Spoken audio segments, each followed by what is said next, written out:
particular ako dun sa thread. At saka ayoko nakikita masyado yung thread. Ang laki-laki niya guys. Sobrang laki. So of course guys, the usual packaging ni Starbucks.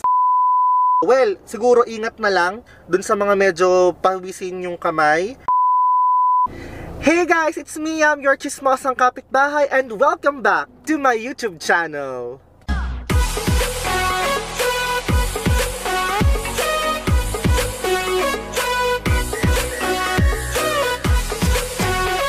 So for today's video, tayo ay mag-a-unbox. Well, technically hindi naman talaga siya mag-a-unbox ng lahat kasi na-unbox ko na yung isang item na ito. Well, to give you an information, I am very much hooked and obsessed sa Starbucks merchandise. Well, to tell you honestly guys, I've been a collector of tumblers for I think almost 3 years na. Well, yung mga tumblers ko naman, local tumblers lang siya. Yung mga tumblers na nabibili lang sa Philippines. Well, anyway, so yung i-unbox natin for this afternoon ay ang kanilang 2019 planner and of course, kay-introduce lang nila na travel organizer.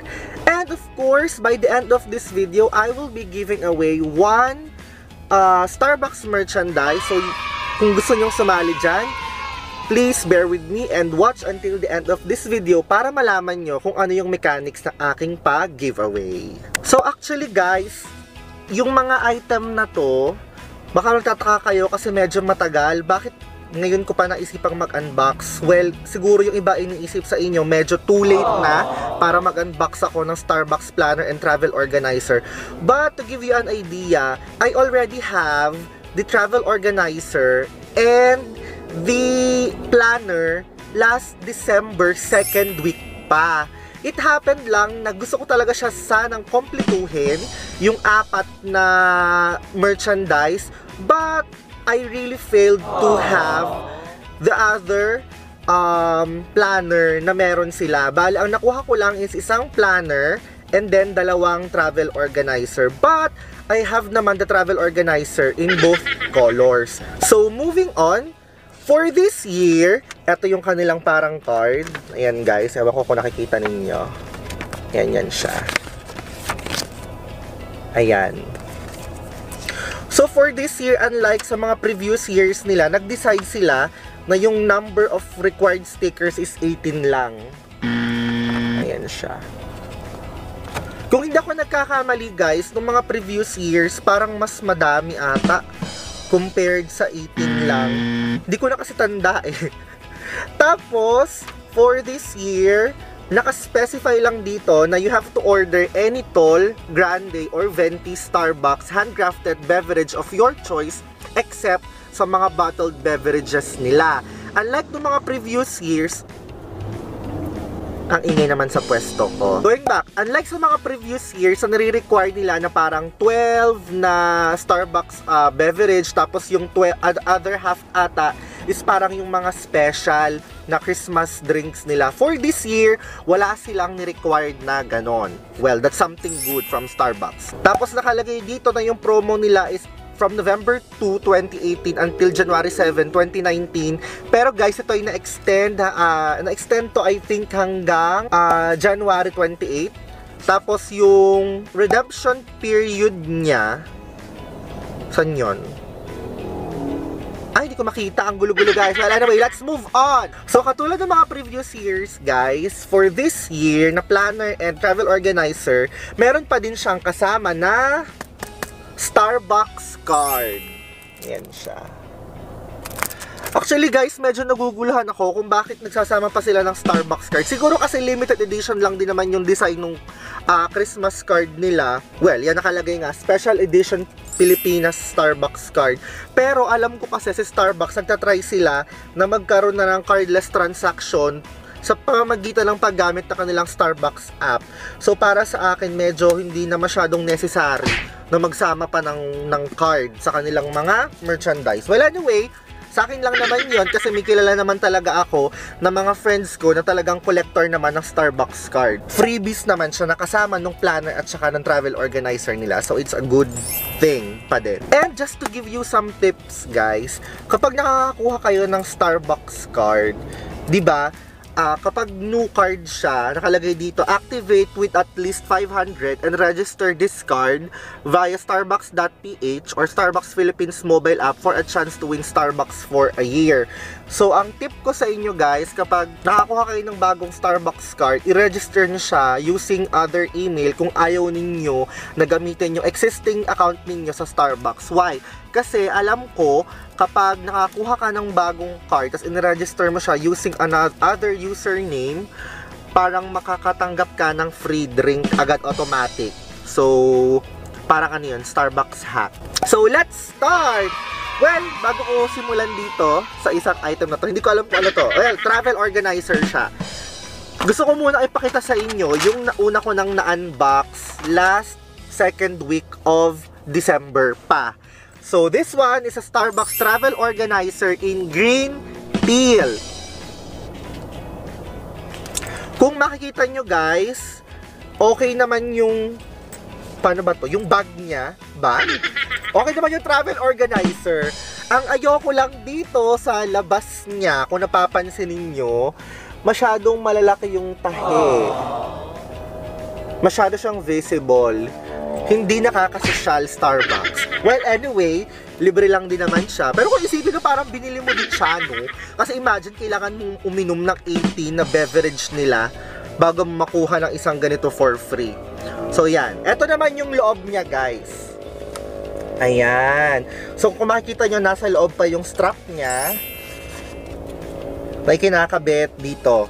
So, kabit natin.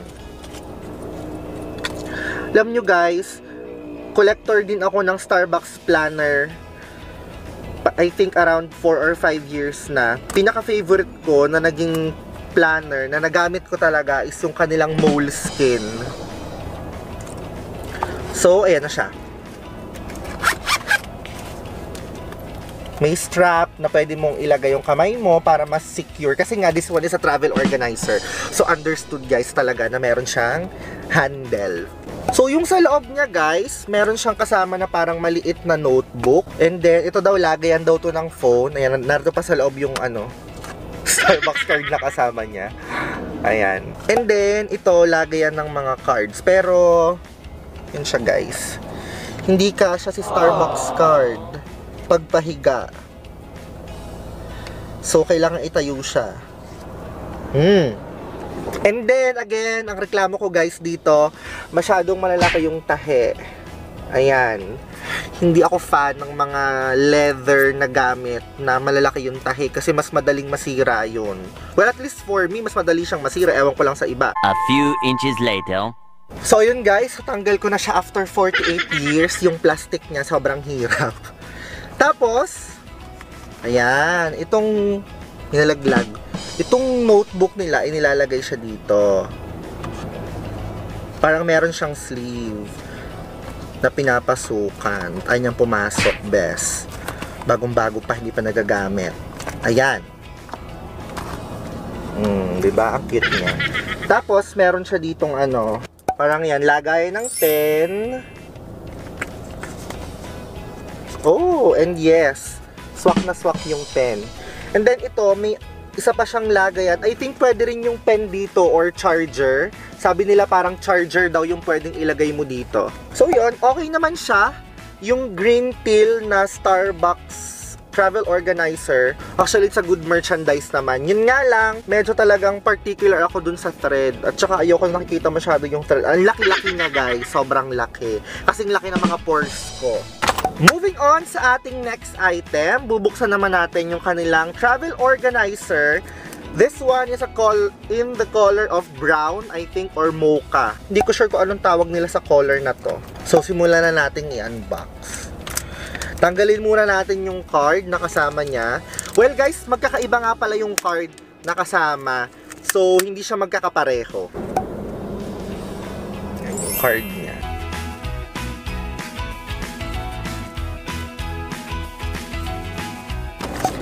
And yan. So of course guys, the usual packaging ni Starbucks, nakabalo talaga siya sa parang paper. Ewan ko kung anong tawag dito, parang paper. Paper lang ang tawag ko dyan.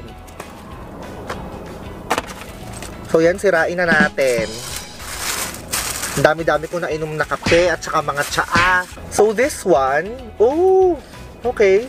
Mas gusto ko yung color niya, guys. So okay naman siya. Again, yung ayoko lang talaga is malalaki masyado yung thread. Tapos sobrang visible niya. Ayan. Open na natin. Well, ganun din. Nilagyan din siya ng phone over here. I-try nga natin kung magkakasya yung phone ko. Kasi sabi nila, yan o, medyo malaki yung phone ko. Try natin. Oh, in fairness, swak na swak siya. Then of course, kasama din niya yung kanyang parang handle na kasama. So, lagay din natin. And of course, yung kanilang parang notebook. Alam ko guys, tapos na yung promo ni Starbucks sa pag-collect ng stickers kasi nag-double stickers na sila last January 25 until 28 para dun sa mga hindi pa nakakapag-claim ng kanilang Christmas merchandise from Starbucks. I-claim nyo na mga te. Yun nga lang, I think wala na silang planner. So travel organizer na lang yung makukuha ninyo guys. And then of course, yung card na kasama niya, ilagay din natin. Yan siya. O, diba, bongga? Then, yung kanyang notes, of course, the usual na notebook. Meron siyang personal information sa first pages niya. Ayan siya. Then, of course, hindi mawawala yung calendar kasi siya nga ay travel organizer. And then, yun na. Yung mga sumunod na pages niya, blanco na siya, hindi siya katulad ng planner na meron talaga nakalagay na kung ano-ano. And what's so good about this guys, meron din siyang kasama na discount coupon. Coupon? Tama ba? Oo, coupon. Discount coupon. Pinaka-favorite ko dito sa discount coupon is yung kanilang month of April. Kasi parang ano siya, purchase any frappuccino, blended beverage, and receive a second frappuccino, blended average on us. So para siyang buy one take one yung April niya.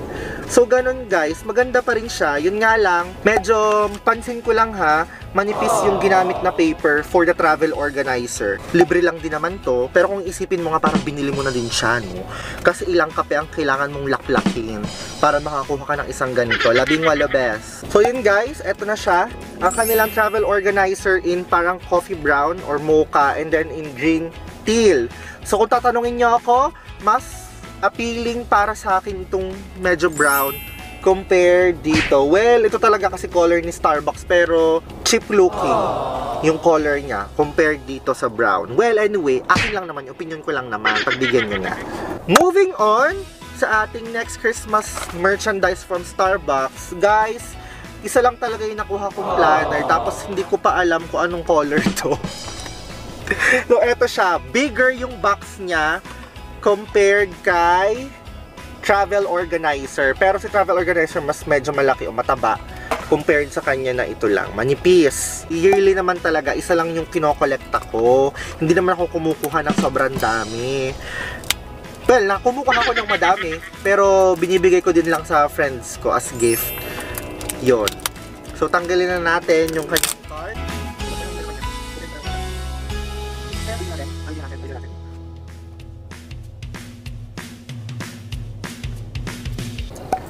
Alam nyo guys, ito talagang problema ko kay Starbucks. Ang hirap-hirap tanggalin yung plastic.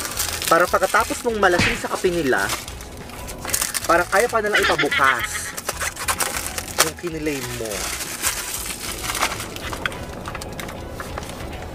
The usual box. Hindi mo naman kailangan na magandang box guys kasi sisirain nyo. Baka sinisira to. Oh, okay. Ano to? Walang laman. Ayan, oh. Katulad ng mga previous na planner nila sa mga previous years. Yan, may kasama siyang box. A box? May kasama siyang bag. Ayan. Oh, and medyo social this year ha, oh. Bakal siya, guys. Fairness. Shala-shala. Kaso ba't parang ano, ang dumi ng pagka-green? Reklamador, no? Reklamador ko. Well, anyway, ito na. Let's continue. Ah, okay. Hindi ko alam kung anong color nito, guys. Pero ito pala yung parang cream ang color.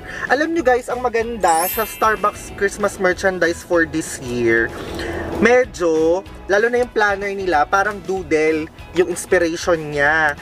So, mas mabibigyan ng laya yung mga nag-claim na i-personalize yung kanilang mga planner. Kasi yung travel organizer, medyo konti lang naman yung personalization na pwede mong magawa doon. But, for this one, ayan, alisin na natin. This is the 2019 Starbucks Planner. Kung mapapansin nyo, doodle, or parang ano, handwritten, yung kanyang design sa labas. Pero may mga napanood ako at saka nabasang review na nagfi-fade daw to guys. So, I think, siguro ingat na lang dun sa mga medyo pawisin yung kamay, or iwasan nating mabasa siya para hindi agad mag-fade yung kanyang design. Kasi kung makikita nyo, oh, yan siya. Ganda siya. Tingnan natin yung loob. Okay. So, meron silang mga hashtag. Oh, Jan 1. Wishes come true. Fairness, ganda pa din. Ganun din, the usual guys sa mga previous years nila, walang kakaiba. And ito nga palang planner guys, wala tong kasamang pen. Unlike nung mga previous years sila na merong kasamang pen, for this year wala siyang kasamang pen. Mas malinis talaga yung space niya na parang susulatan mo compared dun sa mga previous nila na planners. Ganyan siya. February, of course, love. Ay, ang cute. Cute nung Feb. Then, yan. So, thematic pa din siya, guys. Magkakaiba yung theme ng design niya. Depende sa month. And, of course, hindi mawawala sa kanilang mga merchandise yung mga kanilang free. Yan. Yung mga coupon. Mga coupon. Coupon? Basta yun na yun. Yan siya. Same din guys, kung ano yung nakalagay dun sa kanilang travel organizer, yun din. Bakit may isa siya?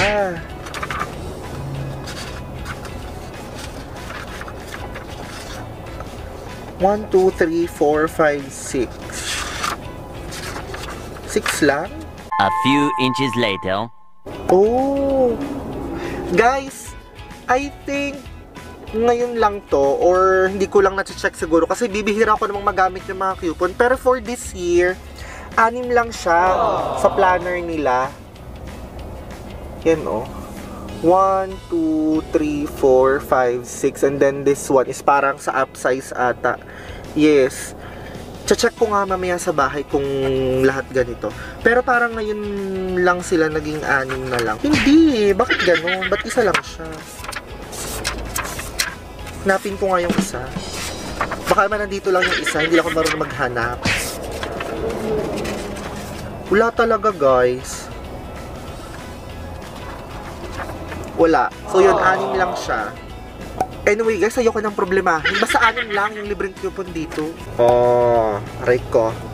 Ito na naman ang struggle ang paglalagay ng planner sa loob ng bag nila. Kasi guys, yung bag niya, saktong-sakto lang talaga. As in, super sakto lang. And of course, while doing this, shoutout nga pala sa aking mga barista friends. Marami akong friends na naging barista ng Starbucks. So, sila yung nagbibigay sa akin ng tip on how to properly collect stickers para makuha ko yung mga merchandise na ito na libre. So, yun. Okay naman siya, guys. Maganda naman yung color niya nito. Kaso, yun nga, katulad dati ng mga previous na problema ko sa planner nila, sobrang struggle para alisin. So yun o, parang medyo nagagasgas agad yung dulo kasi hindi nga siya magkasya ng mabuti. So again guys, these are the 3 Starbucks Christmas merchandise na meron ako. Yung kanilang planner, then travel organizer in brown and green teal. So, I think sobrang worth it naman siya. And besides, kung talagang Starbucks collector ka din nga tulad ko, na talagang tradition mo na yearly na mag-collect ng anything from Starbucks, ano naman, iisipin mo na lang talaga na libre mo na lang din to. Kung mahilig ka naman talaga magkape o magtsaa sa Starbucks, kolekta ka lang naman ng 18 na stickers, makukuha mo na yung isa sa mga ito. Talagang yung mga tahilang hindi ko bet dito, pero overall, okay naman siya. And that officially ends our video for this afternoon. Di ba napakabilis ko lang mag-unbox. Halos parang wala kayong natutunan sa ginawa ko. Basta in-unbox ko lang siya. Moving on sa ating giveaway promo. Di ba sabi ko sa inyo kanina, 3 yung nakuha ko. 2 travel organizer at saka 1 planner. And dahil nga gusto ko talaga siyang kumpletuhin nung nag-double sticker ako, gusto ko sana talagang kumuha pa nung planner pero wala na daw available. So no choice ako. Ang nakuha ko ulit ay 1 teal green na travel organizer. So I will be giving away this teal green organizer sa aking lucky subscriber.